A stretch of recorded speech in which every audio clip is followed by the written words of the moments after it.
Hi, I'm Dr. Marisa Weiss. I'm president and founder of breastcancer.org. I'm also a practicing oncologist and mom, and also a breast cancer survivor. So I'm happy to share information with you today that could help protect your life against breast cancer. Most people think that breast cancer is all about family history and the genes that you could have inherited from your mother or your father.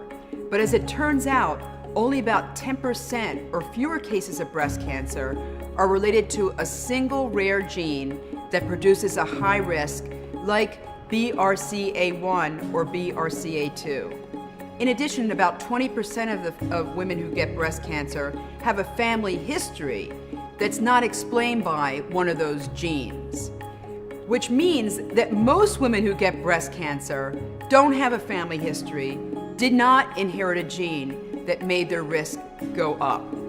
In fact, all women are at elevated risk. Even the thin vegetarian yoga instructor that seems to be doing everything right. And if you did inherit a gene like BRCA1 or 2, it just means that you inherited an elevated risk, meaning that when you were born during your life, you're more prone to getting breast cancer than someone who doesn't have a gene. But in order for cancer to occur, other genetic changes have to take place before breast cancer can happen. And it's also true that our genes haven't changed for many, many, many years.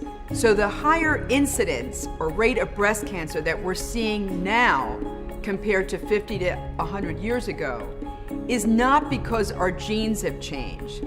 It's not because more women are inheriting genes and they didn't before. And it's also not because the genes are more aggressive maybe than they were before. The reason why breast cancer has become so much more common today than it used to be is because our environment has changed. The environment outside our body and the environment inside our body.